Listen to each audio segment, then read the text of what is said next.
All right, welcome everybody.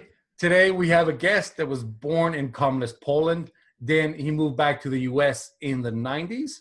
He has had over 1,500 blogs running Google Ads. He launched over 5,000 books.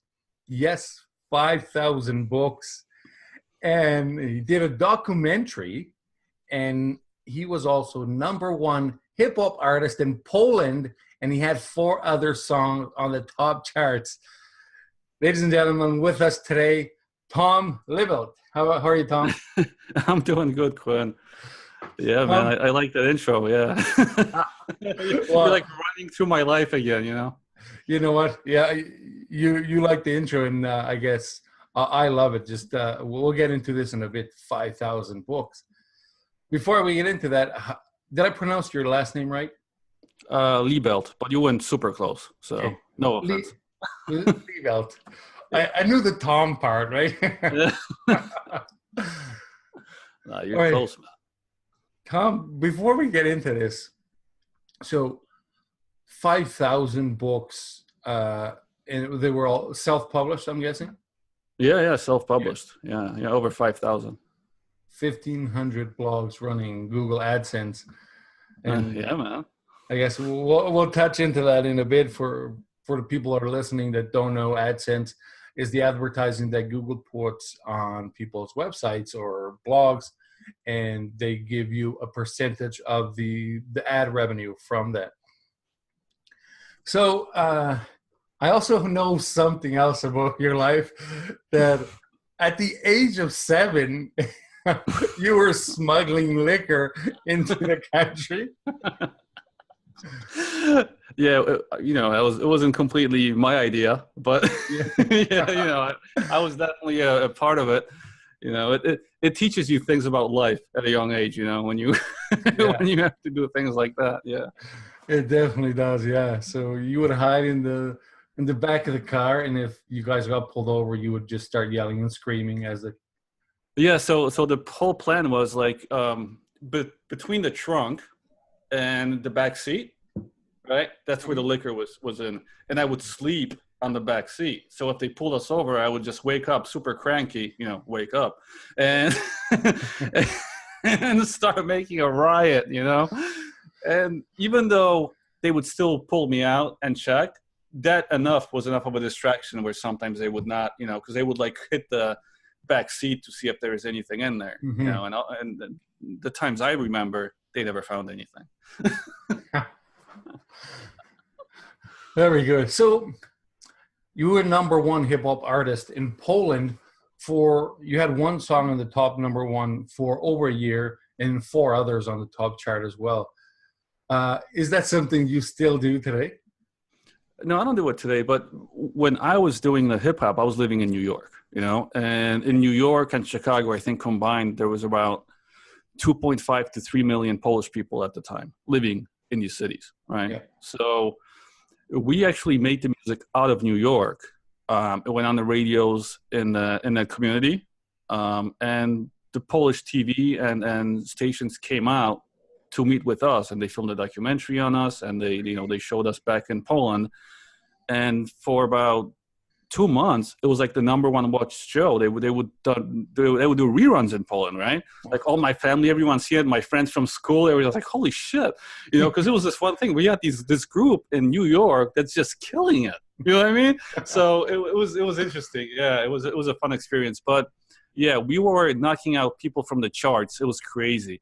Like we had, I think at one point, yeah, we had like 3 or 4 in the top 10, but 2 or 3 in the top 5. Which is Wow. insane. And one track was there for a year. Wow. You know what I mean? So it was, but to now, I still have some friends that mess with the hip hop thing. Yeah, yeah. I think the last verse I put out just for one of my friends was a year ago. But yeah, not as much time in it. I can do it. If someone Yeah. puts a beat on and I'm into it, the right atmosphere, like, yeah, okay, we can make it happen. But I'm a little rusty. I admit I'm rusty. Very good. Did you do it in Polish and English, or just Polish? It was just Polish. Yeah. I never wanted to become famous in the States, Okay. because I've worked with the famous artists back then in the studios in New York, and I seen what that does. Mm-hmm. But I thought, look, in Poland, I can be super famous and still be a nobody everywhere else in the world. The danger with being famous in America, you're famous everywhere. You know what I mean? Like, you're just famous now. I wanted to have that semi-fame, you know, where I can be famous in one place and then not known at all. Like, I can go to my, 7-Eleven, whatever, and be like, yeah, just me. No one, I can do whatever I want. No one knows me. So, yeah, I kind of thought that through before I started it. And yeah, I actually didn't want the fame in the States, and still don't in any way. Yeah, and you did know exactly what it was, because you got an internship at Unique Recording Studios in New York, right? Yeah. So we worked with a lot of big artists, and then I became an engineer, and I've just seen it. I've done concerts before where I organized them and brought people in, and I just seen the fame part, man. It's not fun, and for me in New York, especially, because I was a bit famous in my neighborhood, which is okay, but what that brought most than anything is just pats on the back, like, hey, you're great, you're doing a good job, and I'm like, yeah, that's fine, but where's the money at? The money doesn't always correlate with fame, and that's it's a strange phenomenon, this whole fame thing, right? Like, even now, when I meet a lot of business people coming up, trying to come up, they're building influence, before having anything to sell. And I find that to be dumb. And I'm like, well, what is the point? Why are you trying to get 500 followers if you're not making any money with it? And like, oh, at one point I'll make money. I'm like, that's such a wrong way to go about business. You know what I mean? I think you kind of get that point. Oh, absolutely. Absolutely. Yeah, I feel the same way. It's kind of a waste of your time trying to create some sort of influence if you have nothing to influence your audience with, or you don't have a product, digital or physical product, right? So it's just, I don't know. No, that's what it is, man. Another thing which I really don't like, and I think you would appreciate this too, I don't like this new movement about authenticity. Like, they're just saying, be authentic, be authentic. I think that's also dumb. And I'll tell you why. Imagine if you're going to a surgeon, right? And they just opened you up on the table, and they're fixing you up. And all of a sudden the surgeon's like, my authentic self now needs a break and I need to go meditate. And you're just like, what the fuck? Like, just fix me, man. So we don't want authentic people. We want professionals, so think about being a professional and authentic, just whatever. Being authentic just means having a personality. All right. So don't be fake. Fine. But that should not be your focus. If that's your focus, go see a psychiatrist, but in the business world, be a professional. So I feel like these buzzwords and things that we're hit with sometimes, it's like, dude, missing the boat, completely missing the boat. This is not how you become successful. Yeah, that's a very interesting point. I actually feel that the fact that somebody is saying that you need to be authentic, somebody's going to go out of their way trying to look for something to make them authentic, when in reality it's doing the opposite. It's turning them into a fake, because they're not being who they really are. It's searching that authenticity, right? Yeah. I mean, if you want to be something, be polarizing. That's a little more fun. They'll get you an audience. They'll definitely make some sales for you. But authentic, I don't know. I just, a lot of these movements, just I feel like another one is like, that you have to be liked. People need to like you, trust you, and whatever to buy from you. No, they don't. Yeah. They need to trust you and respect you. That's it. They don't need to like you. Yeah. And the liking, no love and trust, right? It's no love and trust. Yeah. But the like thing, I'm like, well, since when? That's like a side effect of it, but they don't need to like you. If someone is buying a service or a product, I'm buying it because there's value and there's an exchange of emotion there, and there's it's going to do something for me. It's going to transform my life in some way. I don't need to like the salesperson. How many stores have I bought from where I could care less about who was selling it? But as long as they didn't show me any red flags, which means, I trusted the brand, they were sort of respectable, I'm fine. I bought it. That's it. But like has nothing to do with it. Very, very good. So let's move over to Atlanta. You Okay. Atlanta was before or after New York? It was after New York. After Yeah, New York, and you bought a coffee shop there in the I did. suburbs. I did, So and I don't drink coffee, man. you I don't don't. drink coffee. So you know that wasn't a good business It for me. wasn't. Yeah. So that ended pretty quickly because of that reason. Yeah, I just had zero interest, man. Like I knew I wanted to do something, so I bought it. But yeah, when you have zero interest in what you're doing, and I also had a very crappy partnership. I just, the person I was running it with just, had no business sense whatsoever, and I killed it. I killed the idea, and I moved on. Yes. Yeah. How I told you that we had a very similar things in life, and one of them was that I Yeah. owned I had a coffee shop too. I ran it myself, and my interest was not the coffee shop. It was, well, I wanted to make a bunch of money, and every time I closed at the end of the night, all the money would go in my pocket, and I would go to the club and spend it all. And that's what I cared for, was the club life at the time. No coffee shop, and yeah, it didn't do good anyway. Yeah, and Well, besides that, the other similarity, your first computer was the Commodore 64, where you had to put a cassette tape in to play the yes. games. Yeah, man. Mine was the Spectrum, the Sinclair. I Sinclair, remember that too. My friend had it. Yeah, yeah, yeah. and you put the cassette in, and you would have to play for 5 minutes, 10 minutes, beeping sounds. Beep. Yep, that's it, man. Like I actually had a cartridge that you would put in the back of the Commodore, and it would show lines, right? And Mhm. if you played the tape, the lines were super blurry, so you had to take a screwdriver. Listen, guys, you took a screwdriver to your computer, right? And then you had to move this little screw around to get those lines to be thinner, and that's when you knew that 90% of the time this would load. You know what I mean? Yeah. Oh man, those days, man. And you would have to connect it. I'm guessing at the time, I don't know, a 30-inch TV was probably huge.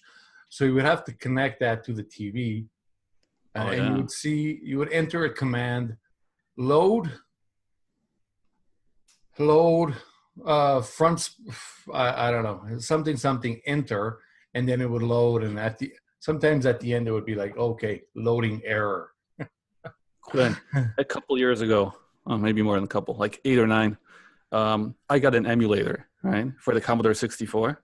Yeah. And I was like, oh, I remember one of my favorite games when I was little. I don't remember what it is now, but I found it, and I tried to load it through the emulator. I was like, how did I do this, man? Like, I'm typing all these things, and like, you were right, man. Like, we had to type like commands to, Yeah. to get this thing to start. And I just, I finally did figure it out, but I was like, I'm not doing this again. The game was crap, by the way, too. I Yeah. tried it again. It was like, because back then I had one joystick with one button on it. So you can imagine how many things you can do with one button and then just moving left, right, up, down. There's not much you can do. But yeah, those days, man. The Commodore 64, yeah. Spectrum, too. I remember Spectrum was actually pretty good, man. They had some nice games on it compared to the C64. Well, mine actually was the nicer version because it had 128 kilobyte of memory. Yeah, mine was Kilobyte. 64. Yeah, you were like you were like the bowler of those days, man. You probably had a Oh, color TV too. I had a black and white. That just my parents were just like, this is a leftover TV. Play on this. yeah, I actually did connect to a color TV now. Yeah. So I was very lucky. Now to think about that, 128 kilobyte was the memory. A picture, they wouldn't be able to hold one picture today. Yeah, it's so strange, but we still enjoyed it. Like I didn't think there was anything wrong with it. I thought it was great. I spent a lot of time playing those games. Yeah. I bought one recently, actually, on a auction on eBay in the UK, and Yeah. shipped here. It's like perfect condition. I didn't turn it Wow. on yet. I'm not going to use it. I just Yeah. want to remember. So It's like a memory thing, right? yeah. Yeah. Yeah. Why not? Tom, let's talk about your blogs. You had over 1,500 blogs making money with advertising. How I did did. you How'd you get into this? Why? And do you still have any? So when I closed down the coffee shop. I took some time off. And, when you browse the web long enough, you start getting into some rabbit holes, right? And one of them was the Warrior Forum back in those days. And there was a guy called John X Factor. And he posted this very simple idea, but, simple ideas are often super powerful. He's like, look, what I do is I walk around Walmart and I look at different products and I buy domains that are those product names. I put 5 pages of content on them, throw a couple links, AdSense, and make money. And a lot of people did copy that, but what I've realized is that, look, people are lazy. I'm always willing to out-hustle someone, and I'm really good at systems. So even if they can produce 10 websites a month, I can probably do 100, by putting systems in place and hiring people right away. And that's what I did. So within a year or so, I had 1,500 where, some people were struggling to come up with 30. And it was a numbers game, I don't recommend those type of things to most people because they're side hustles. They're not real businesses, same as when, the 5,000 Kindle books that you were probably going to ask about. It's also a side business. It's not a real business, right? So you can't treat it as. We did invest a lot of time, a lot of money, a lot of effort, but it's all about getting that money out quick because it will die at some point. I still have a few authority sites from back in those days, and yes, they're still making money. I don't check the income. It just goes into some account. I don't even look at it. But yeah, most of them died out. We sold some. That business took a lot of hits too, because there was like a mass exodus from whatever else was happening at the time into AdSense for a bit. And I think everyone on the web was building these sites. So eventually, Google's like, come on, guys. Yeah. Like, do we really need like a 3woodandtable.com again, or whatever else you came up with, like really the Dragon Ball Z action figure edition.com, like people were breaking all types of copyrights, trademarks, and just doing whatever they wanted to make money. And all the insurance affiliate ones. Oh, yeah. A lot of it, yeah. So, yeah, we played with the affiliate game a little bit too. But, it was just a play. It's all a play. You could make a lot of money back then, There were months when we hit 20, 25K, with very little effort. But once again, it's not a business, right? So often the things that people get most excited about, the mainstream, are the things which are not worth that much, $25,000, yeah, okay, it's good money. But if it's not a business and it's not sustainable, like me personally, I don't get excited about it. I'm not in it for the money. If I was, I think there's easier ways to make money than run a business. If you've been running a business for any amount of time, how fun that is, right? How many ups and downs and the roller coaster, and and I even tell people now, if you've been in business for 15 years plus, you're successful already, no matter how much money you made, just by staying in business, because it's not easy. Yeah. And you're definitely tough if you've been in business 15 years. And jaded too. You're going to be extremely jaded. Like not much things will touch you. You're going to be close to a psychopath, except without all those tendencies. But you will just be like, whatever. The emotions will be gone. People will be like, yeah, and this happens. Like, yeah, what's new? Yeah, next. Yeah. On my other podcast, QA Selling Online, I get a lot of questions, and a lot of people hear these gurus out there saying, quit your job today and start working for yourself tomorrow and, make $1 million by the end of the year. And people ask me, what are the best ways to do that? And I tell them, you know what? Being an entrepreneur is great, but keep your job until your entrepreneur business is making more than the other one. So I actually advise people, keep your job as long as you can, because, you may hate your boss, but at the end of the month, if the money's coming in, you can use that to grow your side hustle, right? And turn it into a real business. What do you think about that? Yeah, similar. I'm more blunt about this, and I maybe think a little differently in very small aspects. Yeah, keep your job. but it's best to go into business cold turkey. These are one of these things where everything will be in the way. Everything will try to stop you. Business is not easy, right? So you can't half-ass this. You can't call it in, right? Like with websites, you can't phone and copy an ads because they won't work. You just can't phone it in. And I've done this before because I had a lot of sales jobs. So I'll tell you exactly what I did. I stopped working at my job. I showed up just to show up. All my time went into my online hustle. Yeah. There was a day when they said, Tom, you're going to get fired, so you should quit so it's not on your resume. And I'm like, well, I'm not planning on getting a job again. So I want to get fired so I can get unemployment so I can work on my business for a little longer. Get that 6-month, run. And that's exactly what I did. I took advantage of it. They're like, are you looking for a job? I was like, no, I'm looking for clients.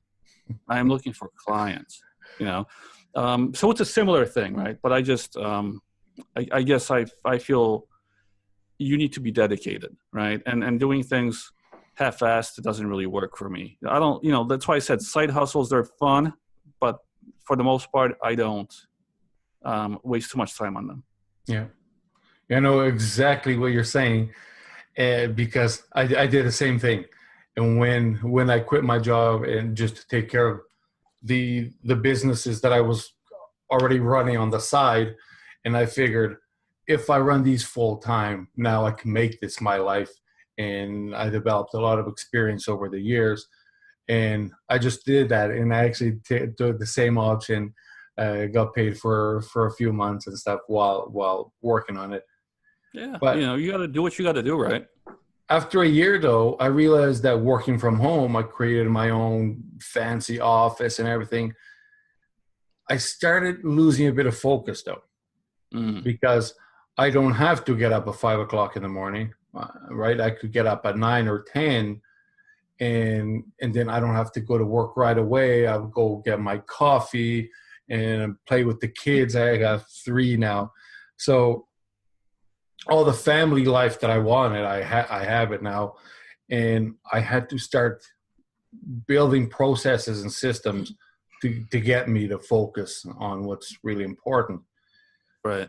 I find it a bit, I don't know, if somebody doesn't have a lot of self-control, they can get lost by working by themselves or working from home. You know what I'm saying? Yeah, but the truth is, not all people are made to be business people. It's such a sexy thing now. With all the TV shows, The Prophet, and before The Apprentice, and Shark Tank, and all of these. It makes it seem like everyone should start a business. That's completely not true. If you don't have the self-control, you are not made for business. The two things that you're going to have to figure out as you're trying to become successful is what are you going to do, which means you need to eliminate everything else, and why you're doing it. In the beginning, the why could be very simple, like it was for me. Like, I just don't want to be broke. But as soon as you make comfortable money, you will need a much stronger why, because the initial why won't work anymore. Well, I'm not broke. I'm not going to be broke anymore. Like we get used to what we have. So, but what I find a lot of these gurus saying is like, you got to figure out your why first. And that's not true. You got to figure out your what first. What are you going to do? What is going to make you that money? What path are you going to concentrate on? I had a really good friend explain it in a different way, about staying on a bus, right? Imagine every year of your business as a bus stop, and most people get off at stop 3 or 4, and they get on a different bus because they think it's sexier. It's going to make them more money. But then what they quickly realize, they're on the same fucking bus again. And they get off again at the 3rd and 4th stop. So instead of having 30 years of experience in one thing, they have 10 experiences of 3 to 4 years. So once you figure out that path, his thing was, and I agree with it, stay on the fucking bus. Just stay on the bus, What he did, he sold his business. Okay. He was on the 7th or 8th stop. He sold his business. It was running perfectly, but to move it up, he didn't know what to do, which, so he's like, I want to get off the bus. You know what he's doing now? Trying to find a new bus to get on because he's bored as hell, doesn't know what to do. And now he keeps saying like, I should have just stayed on the bus. I sold a perfect business. and everything I'm about to invest in is not even close to what I had. Yeah. I really love that bus analogy. That's really nice. And I know that because, an CEO I used to work for, he always said that it takes 10 years to get 10 years experience. Yes. And that's absolutely it. Because when you start something different, you start again, you start all over again. You never give it time to build up. And that's exactly, a lot of people's failures are quitting too soon, just leaving the bus. Yeah. Yeah, because once you find what's working, like, dude, you're going to hit difficulties, even on something that's working. You are going to hit difficulties. Moving up from 100K to 1,000,000K will be a different sort of problems and skills that you need to have. Moving from 100 employees to 150, completely different skill set too. You might now have to get a CEO or like, when you level up, and think of that as a bus stop in itself, every level, if you don't want to think about it as yours, dude, it's going to take a lot from you to get to the next level, and yeah, the best thing is to just say like, yeah, I quit, but that's not how you build something substantial. If you look at Elon Musk, like, dude, can you imagine, like, if you just look through just the publicity of the last year, how many times you would have quit or I would have quit just being in those shoes? Yeah. But he's like, no. But that's what it takes to be successful, right? Exactly. So let's jump into this documentary that you ran the documentary. You did this documentary. Yeah. Were you in it? Just at the end. I didn't make it about me. My businesses were doing really well. I was bored. I had opportunities and a really good network to show people what digital nomad life was really like. This was when it was starting to become popular. Like, everyone should, quit their jobs, fly overseas, become a digital nomad. I was like, yeah, I don't know about that. I'm not sure if, there's definitely upsides to having this freedom and living wherever you want to be and doing what you want, but it's not all fun. So my whole point with the documentary was to take the people that I know who are successful, and they were all around me in that time frame, so it was super easy for me, and just find out the realities, right? So if someone is thinking about doing a jump like that, because you got to think, jumping from having a job to doing business is one thing. Jumping from having a job to running a business in a new country, it's a whole different thing, right? It's not all palm and beaches when you try to doing that. You're going to spend a lot of your time in a coffee shop behind a laptop. Tourists will be looking at you like, what is this idiot doing working? It's beautiful out here. That's true. Yeah. Yeah. So that brought up so many questions about your documentary. And I saw a clip that was, I believe, 2.5 minutes long. Yeah. And I really enjoyed it. And it was not what I expected. It was a lot better than I expected. It's almost like professional quality. Yeah. Documentary. Yeah. How long was it really? The whole thing? The whole documentary is it's a little less than an hour. It took us 2 weeks to film, and it took about 3 months to edit. And I appreciate that because, what you said, the quality was the main thing that I was aiming for. I wanted to make this very quality. I not like a YouTube video. Like, when you watch this documentary, you're like, this is a movie. I thought it was like a Netflix. It looked like a Netflix series. Yeah. Yeah, except on the budget. We didn't have a Netflix budget. I wish we had Netflix back then. I would have went to them with a, big suitcase and said, fill it up. I'm making a movie for you boys. But that wasn't the case. So I funded it by getting a couple people with businesses that needed advertisements for their companies and to pay us to make those for them. And that funded the whole movie. So, I basically, I barely invested anything of my own. Like, it was paid for, but once again, when you're in business and you're in sales, you figure this stuff out, Yeah. So is this live somewhere now that I could put a link on the show notes? If you go to yourownwayout.com, it's all in there. You can watch the trailer. You can buy the documentary. I think it's only like $7 or $8. So it's, it's really, it's like a Starbucks coffee, and it's worth much more than that. But yeah, it's still up there. We don't promote it much anymore, but we still get a lot of people asking about it. Yeah, it's a good movie, but it was a side project again. So once I'm usually done with my side projects, I move on. But it's still around. Nice. So then after that, I don't know if it was directly after that or not, but you got into podcasting. You have your own podcast. Actually, you currently host 3 different podcasts. Is that right? Yeah, I do, but I'm focusing on only one right now. Like I've done a lot of elimination this year. Okay. And the smart brand marketing podcast is really my focus. The other ones, I ran it. Actually, I think at one point I was like 6. But, when you're starting things, you do a lot of different methods and tactics. And then eventually, this is what you like. This is what you're going to focus on. And everything else just gets kind of left behind. And the Smart Brand Marketing is actually a pretty big podcast. And you have over 100 episodes at this point. Which is some really great I heard some of your interviews. And you had JLD, the famous Johnny Dumas, the amazing Ezra Firestone, which I love Ezra Firestone, and the owner of capitalism.com, Ryan Daniel Moran, he's also a great Amazon seller like me. These are people that I follow, and I really love their content. How'd you get like such, you have over 100 amazing entrepreneurs on your show. But how do you get such fantastic guests? If you ask almost anyone that's even semi-successful, like what the magic bullet is in making that happen, it's having a network. And I've put a lot of time and effort into cultivating a network. So now if I launch something, all I need to do is message my network, and I get a couple sales right away. And it.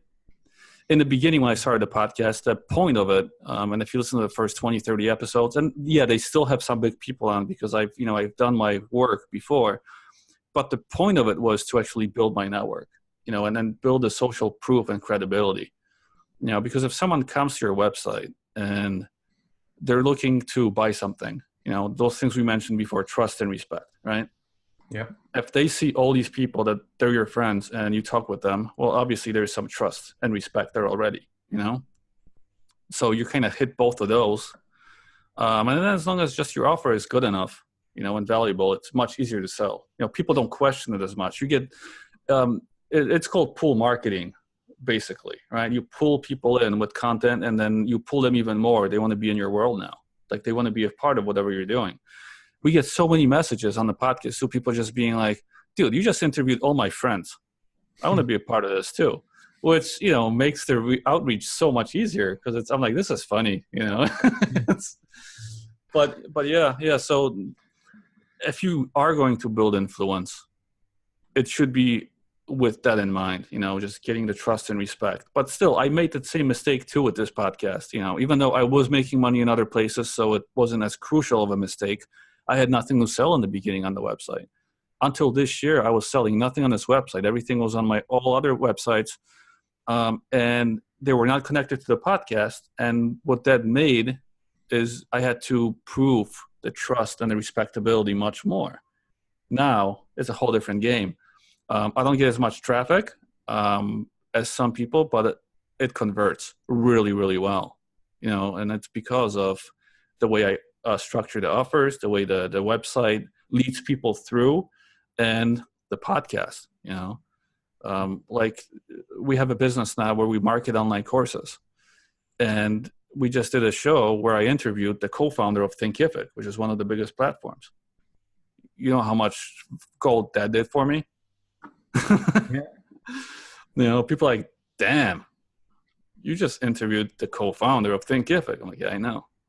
And they go through the funnel and it's like, but it also opened a lot of doors, right? So Thinkific allowed me to do a Facebook Live with them. They will allow me to do a webinar or a workshop. They said next year, like these things open doors too, if you do them in the right way. And you've probably seen this too through your podcast. A lot of doors opened up and a lot of strategies and friendships came from having a podcast. Yeah, absolutely. And partnerships that get offered, and it's really great. And I want to touch base on that. I was about to talk about your new venture, which is you market online courses for other people. And there was something there that I saw that you can also build the online course for Yeah, somebody, and yeah. you could create it in about 14 hours. Is that right? That's right. Yeah. So we pull the information out of you through a bunch of phone calls, basically, and it takes roughly 4 to 5 hours, and then the rest of the time is just you recording your content and giving feedback on what we do. So yeah, we took this big process and broke it down where, you're basically like the star. You're the one that gets handed a towel, you go on stage, you do your thing, you come off, we give you feedback, and we made it in that way. So it's a very simple process. But the bigger challenge than creating a course that I found was the marketing. People come up with great content. They're teachers, they're not business people. About 90% of courses don't sell well. And the only reason is there's no one to market them. And regular agencies don't know how to handle that type of niche. And for a while I thought like, that's so strange, but it is different. It is different trying to get a student in and explaining to them the transformation and creating that value, and then selling a jump rope on Amazon or something. For example, if you're doing ads for that or just trying to sell that, it's so different. It's very different. Getting someone to value education is different than getting them new leads or SEO rankings, which they can see. It's a very different beast. So I thought, why not bring my focus on that? I can sell anything, but what if I just focus in on that and make it amazing? And, a lot of course creators that come to me, they're like, Tom, thank God, we've dealt with generic agencies and they just lost us money. They don't know what they're doing. And some of them were just lazy. So it's not just, them not knowing what they're doing. Like I've looked at some campaigns. They took $2,000-$3,000, created a lookalike from some crappy audience in Facebook and just let that run for a month. That's just being straight up lazy. Maybe that works for other businesses, but it doesn't work for courses. And even for a B2B business, it doesn't work. Like that's just being so lazy. You know what I mean? I don't have as much experience in e-commerce selling products, but I've done some, and yeah, you can be a little bit lazier. I get it, but not that lazy. You know what I love about that idea is that I know a lot of people out there in e-commerce and actually professional Amazon sellers, which is the Amazon FBA and private label communities. And there's some people out there that are amazing, amazing experts, but they don't know how to promote themselves or their course. They have all the knowledge, but they can't get it out there. And then in return, I see the person that's been doing this for 3 months. They have no experience and they launch the course, but they know how to sell their course, or for whatever reason, if it sells more than this experienced guy that, that's been doing that for many years. So these people can come to you and tell you, I know how to, I don't know, something, and you would, with their head and their face, you can create their course, right? And also market it. Yeah. So we have 2 different companies. They're basically different departments, because it's a whole different beast, creating and marketing. But yeah, we do that. And, the sad thing is that when it comes to money, the course itself is less than 20% of the game. I could get someone to build a course, I would just pay for it up front, and I could make a lot of money from it. And then you have real experts, like I just had a guy come up to me last week. Successful guy, man. He is teaching CEOs a skill. I don't want to say which skill because I don't want to, put him out there, but he's teaching CEOs a skill. He gets paid $8,000, $9,000 per day to teach this skill. He cannot sell one course. He's just like, what is happening? He's been doing this for 20, 30 years, and I'm like, I get it. It's a different beast, but it's sad. And then you go on Udemy and you see his competition, like some little kid from Bangladesh, like, with a much better SEO and things like that, he's outselling him. And there's nothing against the kid from Bangladesh, but like, dude, you're like 18. This guy's like 40 with 30 years of experience, whatever, or 45. Yeah, it's not right. It's just not right. And yeah, it's sad, man. Like, people, I think, overvalue their knowledge a lot when it comes to online courses. They think like, if I put the best course out there, it's going to sell. No, it won't. Yeah. It could be the best course in the world, but it's like being on the third page of Google. It's like, no one hears a sound. It's once you fall on the third page of Google, nobody hears it. Exactly. I mean, on the second page, it's going to be rare that anybody can find you. It's rare, but still, you might have one of those lurkers that's going to find you and get help. But on the third page, you're done. You broke your leg on the third page in the woods, you're done. I tell a lot of people that come to me and they want to start and launch a product, and they tell me, I have the best product out there. And I say, well, that's important. Having the best product is like having the best content on a course is great. But if nobody sees it, I can guarantee nobody will buy it, right? You need people don't know you exist. You're nobody. Your course is nothing, and your product is nothing. Your brand is nothing until people see it. If they don't see it, they will not buy it. And that's the reality of it, right? You gotta with products too, man. You got to be good enough. You don't need to be the best. You just need to be good enough. You need to give me more value with that product and I paid for it. That's it. And yeah, often the best product, it still gets outsold, right? Like when you think of like VHS, right? Was it VHS and the other format? VHS won because it was marketed, but the other one was a much better format. This happens a lot. The better product often does fail, because the marketing's better at the other point.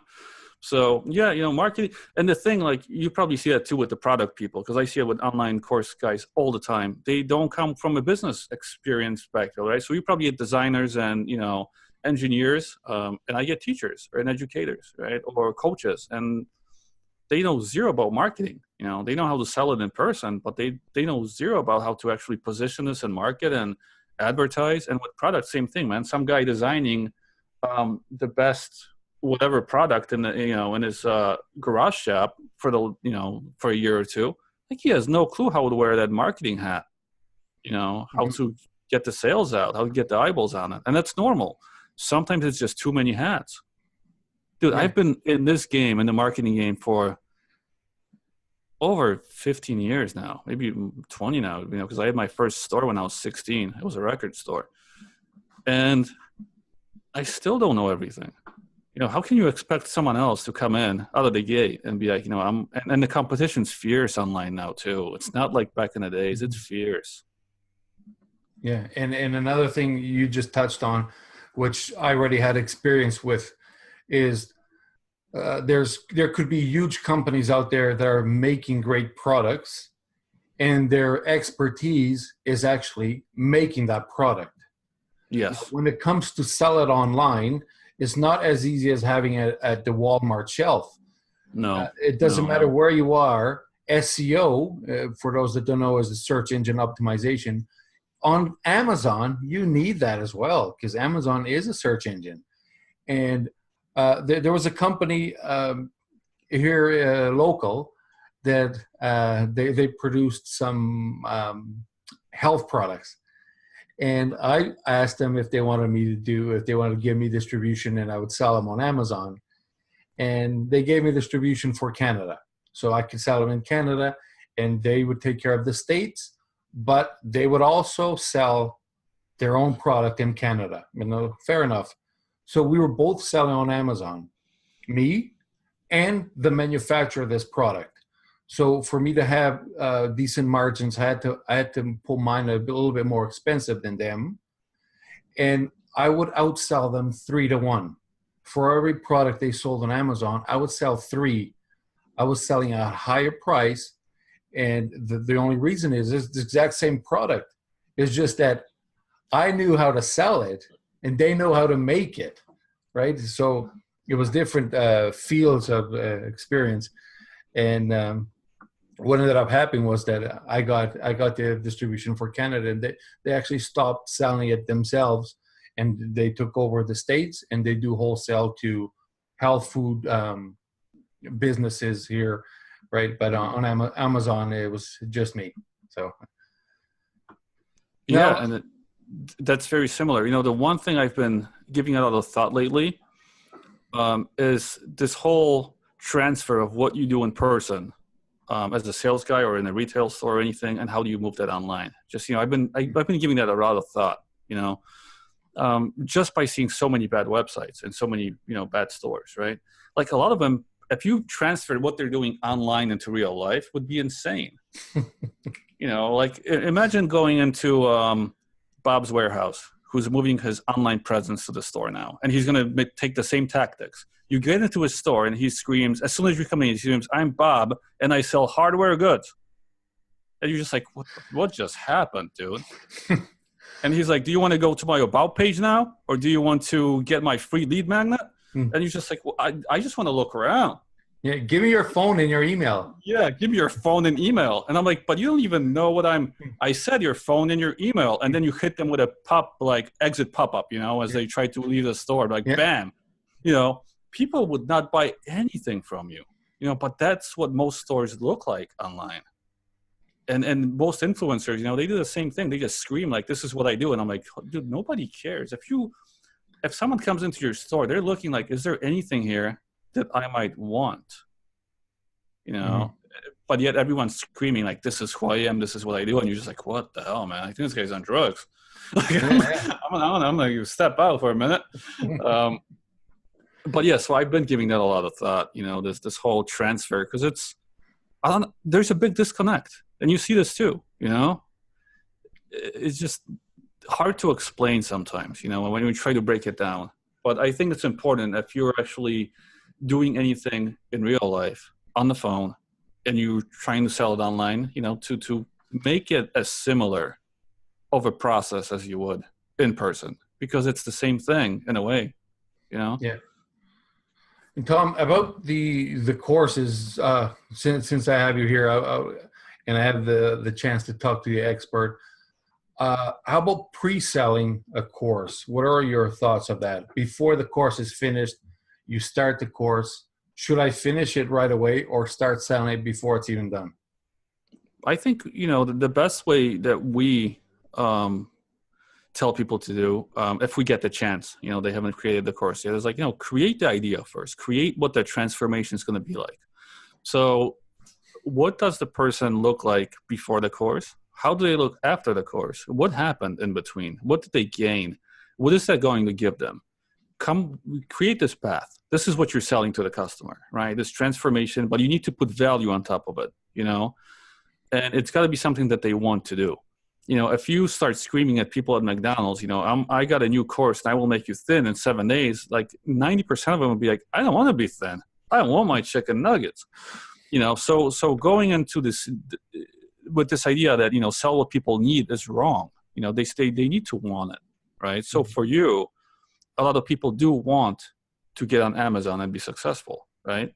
So I think Amazing Seller, you know, sold that transformation quite well. And there's a couple other ones. You know, we'll get you on, you'll have your first product and you'll make this much and it's going to change your life in this many ways. You know, and people bought that because there was a value on the back end. Like they've seen, I invest $1,000, I probably make 3 or 4K in the first 2-3 months. Bam, that's definitely valuable to me. And then create the first module. That's it. You know, because if you start getting the sales, you want to be able to show them something, you know. But often I would just pre-sell the idea and be like, look, if I get 50 people in and we make this, if not, I give your money back, and then we try a different idea. You know, maybe I'll position it a little differently, because 90% of the whole success is the positioning, right? You got to figure out exactly what you're selling and who you're selling it to, you know, and a big mistake is trying to sell to everyone. And you know this too.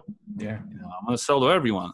That means you will sell to no one, because look, if you're selling mindfulness or something like that to, let's say, single moms, right? and single moms are all over it. Look, if a mom with kids and a husband comes across your course and they see it being successful, they might pick it up too. They might. But you can also reach into that market later on. You can now create, I have an updated or a different version of this mindfulness course for married women with kids, or someone going through a midlife crisis. You can easily change it, but, validate your idea in one small market. When you're putting out products on Amazon, and I have a lot of friends in that business too, so I get it. Make one successful first. Don't create a line of products and try to market all of them at the same time, because you're not Amazon. Don't compete with Amazon. You're not even in the same game. You don't even have a ticket to the game. Mm-hmm. Just create the one thing, see if you can sell it, and then take one of the easier options. Take the exit, sell the whole business to someone else and create a new product. Maybe that's easier. Now you have a chunk of money and then you can play around with it more. But if you're building a brand, then you're going to have to reach out slowly. You're going to have to, get that first product selling well before you get the second one. Because I don't know how much people realize about Amazon, but my friend, he's making over $1 million revenue with a couple products, and he's broke. You know why? Because his inventory is in 3 different places. So he's paying 3 times for the inventory. One's at Amazon, the other one's on the ship, and the third one is in the factory. So he's putting in $250,000 into each one of these inventories, right? And people don't realize, okay, he's making $1 million. Like he's barely making anything, you know. And my experience from the Kindle books and from the AdSense, because you mentioned the Fail podcast, these are not real businesses. Amazon can shut you down at any moment, and now you're stuck with 3 big pieces of inventory. So if you are going in this direction, you do need to build a brand. Get on Shopify. It's going to be difficult. It's not as easy as selling on Amazon, but you don't have a business on Amazon. It's not a real business because you don't have that control. Control is one of the most important things in the world. Whoever controls the list controls the business. Mm-hmm. That's absolutely true. And to touch on the your friend that's doing $1 million, that's absolutely correct. and because everybody thinks, and I used to think that as well. You get to $1 million in revenue, okay, your life is set and you're fine now. The truth is, you get $2 million in revenue, 20% of that is probably profit. So you're down to 200 grand. Out of those 200 grand, probably 100% of it is in a sea can somewhere coming from China to the US. It's going to take 23 days to cross the ocean. It's going to take 30 days to build that product. So, and then to start selling on Amazon, you have to have often hundreds of thousands of money floating, literally floating in the ocean. And I tell people, going from 10 grand to, let's say, $1 million per year in sales, your problems are going to be exactly the same, but at a bigger scale. You're going to lack cash flow. You're not going to have cash flow. You're just going to have a bigger lack of cash flow because it's all out there somewhere, right? And yeah, but this is the same problem with a lot of businesses, right? Like, with a service business, going from $10,000 a month to $100,000 a month, your fulfillment's going to get 10x bigger too. You got to fulfill whatever you promise now.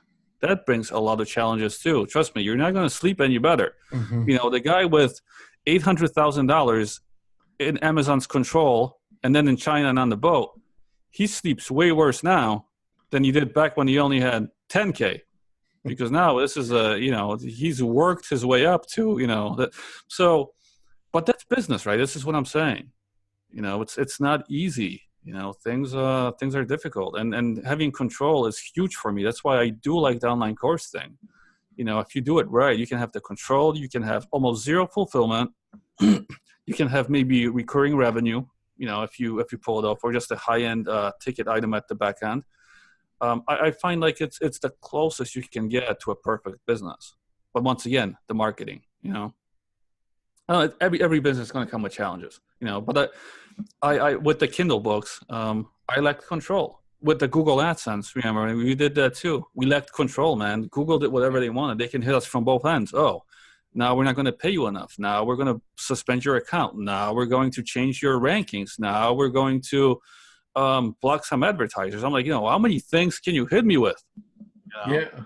With the Kindle thing, Amazon was the same thing. Oh, we're going to suspend you about nonsense now. Now we're going to change the rankings on you. Now we're going to change the payouts. They've done it 3 or 4 times. Now we're going to block you. And it was funny too, because at a certain income thing with Amazon, they just blocked me. Like I seen it. It was always stopping at a certain amount, no matter how many books we put out. And I was like, this is insane. Like, what is Bezos doing in his little office? Mm-hmm. But, that's the realities. I had zero control. Yeah, you're playing in their playground, so that they have the rules. They can kick you out anytime they want. It is, yeah. My friend said it best, man. He's like, look, you dance with the devil, you're going to get burnt at some point. At some point. So this is what it is, right? And I'm not putting down Amazon businesses in any way. People have made a lot of money. You can still do it right. It just scares me because there's no control, and I've been in it. I cut all ties with Amazon a while back, and I would never, ever, for no amount of money in the world, go deal with a company like that again, just because I know how they behave. Yeah, it still is one of the quickest ways out there to scale and start a physical product business. But I really love having control as well. Not too long ago, and this is fourth quarter now. Fourth quarter sales take off super crazy. Mm-hmm. And Amazon turned off one of my big listings, and they just turned it off. And my product is in their warehouse. So they were charging me the storage fees for this product, and it's a lot of money. And the fees went up too a lot. Yeah. Oh yeah. It's monthly now. It used to be every 6 months. And the product wasn't selling. And it was because they thought there was an infringement in my listing because somebody owned the trademark for my product. And then we ended up finding out 1 month later, they shut it down for 1 month. And we found out that my product is 5 years old, right? And that product that they thought had the trademark over mine was launched 2 months ago. And because it's an algorithm thing. We had that with books all the time, man. When you have 5,000 books, their algorithm goes insane, and you spend half your time proving that the copyright is yours. And I'm just like, well, what did you think? It's mine. We wrote these books. But, it's the same thing. It's these, these stupid things you deal with, and there's just no way to go around it because it's their, that's their game you're playing. So, I don't know. But once again, you can still make money in a lot of these things. I just like to have control. So I would rather tackle building a real business I control that's much tougher to build, but it's going to last longer than playing these games anymore. But, I played them. So look, if you're in your 20s, like knock yourself out, go after all these crazy opportunities, work 20 hours a day, make your quick money, and then figure out like, what is it I want to do? Tom, there's so much I want to ask you, but I got to be respectful of your time. And, before I let you go, tell everybody where they can find you in case they they want to get their own course, they want you to market their course, or if they even want to hear you do some hip hop. Just go to smartbrandmarketing.com. That will lead you to everything. The other websites, we create onlinecourses.com. We market onlinecourses.com. As you see, I'm not being fancy with the words. Like they say exactly what they're going to do. And you can reach out to me. I'm easy to reach out to. I'm willing to help. Don't come with crazy ideas. I had a lady saying I have no budget, but I want to make $50,000 with a course I haven't made next month. I was like, oh, that's beautiful. That is beautiful. But other than that, I'm good. Very good. Thank you so much, Tom. Man, this we got to do this again because there's so much that was left out, and it's fantastic. Anytime, man. I'm down for it. Awesome. Thank you, Tom. Thanks for giving us your time and your knowledge, and all the best to you. Yep. Thank you. Thanks for subscribing to Fail Fast Podcast. If you enjoyed the show, please leave a review and visit failfastpodcast.com for show notes, Quinn's social media, or even to tell us your story.